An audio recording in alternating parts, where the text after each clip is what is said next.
Hi everyone.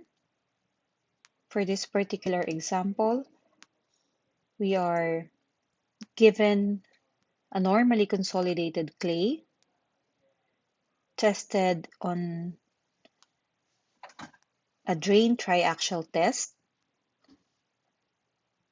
and the result of the test shows that we have a cell pressure of 104 kilonewton per square meter and a deviator stress of 125 kilonewton per square meter. From this result, we are asked to determine the angle of friction and the angle that the failure plane makes with the major principal plane. So these are two angles.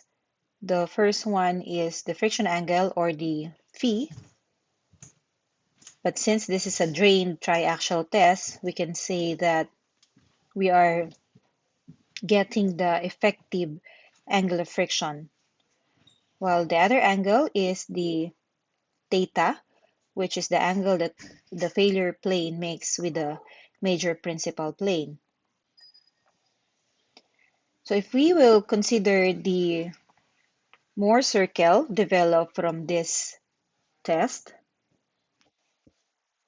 we have the relationship of, again, the effective normal stress here on this side.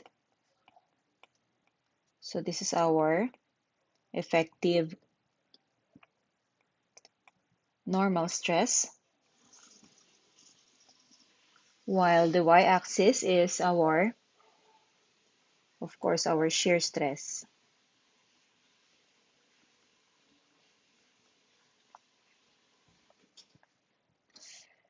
So from the result, we have a cell pressure, which is also known as the chamber confining pressure, or simply our sigma sub 3. And since this is effective, this is sigma 3 prime. And the value is 104 kilonewton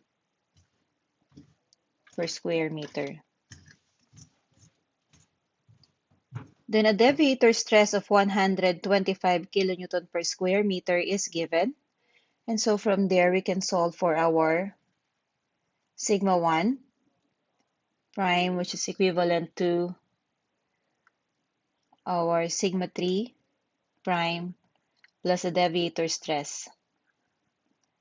And that would be equal to 104 plus 125, which is equal to 229. This is in kilonewton per square meter. So we can plot it here in our Mohr circle. This is our sigma 1 prime of 229 kilonewton per square meter.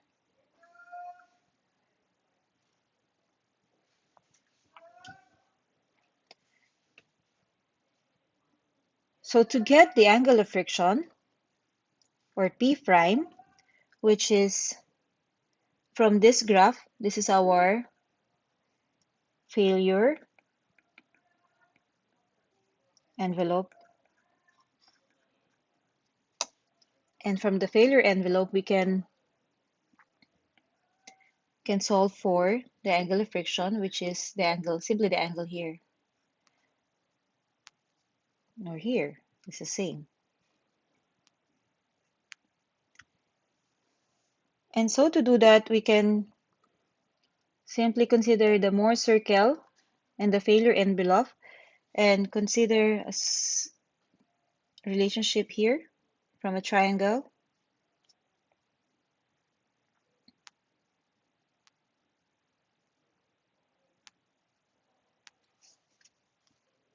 Okay, let us say this is our origin. Let's say this is A and B. So from that relation, we can use the sine law, so which is, or sine phi, which is equal to the opposite over the hypotenuse, or our line AB over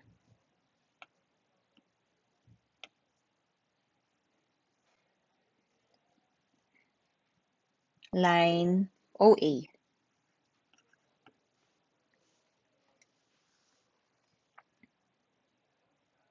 Okay, so using the values of our cell pressure, sigma 3 and sigma 1, the minor principal stress and the major principal stress, we can say that AB is equivalent to this distance actually.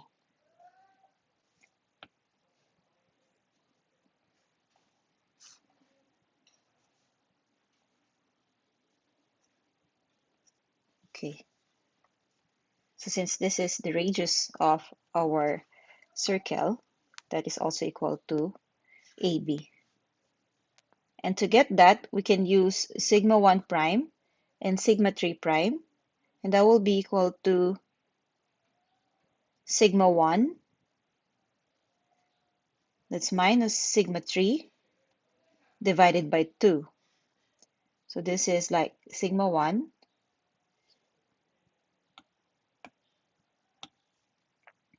this distance is sigma 1 prime minus sigma 3 prime divided by 2, right? Okay, so let me write here. This is sigma 1 minus sigma 3 prime over 2. That is for AB. While our hypotenuse has this distance from here to here. That is our OA. And this can be calculated as, let me just write it here.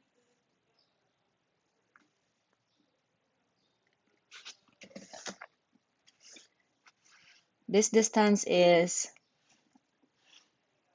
this. This is our AB, which is like this one here. This is the same as our AB. We have sigma 1 minus sigma 3 over 2 plus this distance would be this, and this distance, that will be our sigma 3. So we just need to plus our sigma sub 3. And if we simplify this, it becomes sigma 1 minus sigma sub 3 plus 2 sigma sub 3 divided by 2. So the resulting value is sigma 1 plus sigma sub 3 over 2. And that is also effective stress analysis. So if we plug in this value, this becomes divided by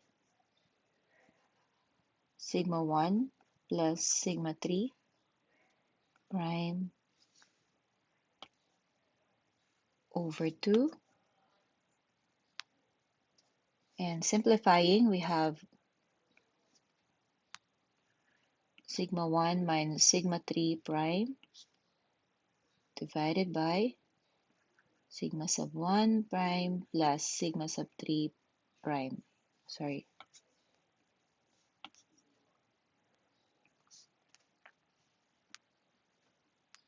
Okay, so we can just plug in our values to solve for the angle of friction, and that would be sigma sub 1, which is 229, minus sigma sub 3, 104, divided by 229 plus 104. And this is equal to 0.375. And from there, we can solve for the angle of friction, which is equal to 22 degrees. Okay, so that is our angle of internal friction. Now to solve for the angle that the failure plane makes with the major principal plane, you have to consider a soil mass here. And if you remember, this is the angle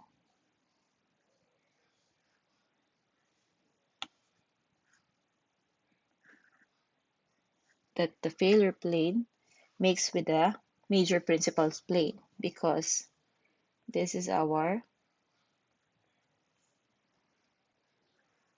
sigma 1 prime, and if you remember, this is our sigma 3 prime.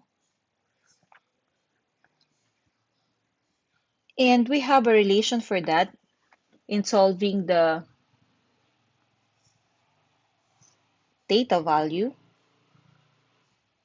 that is simply equal to 45 plus phi prime over 2.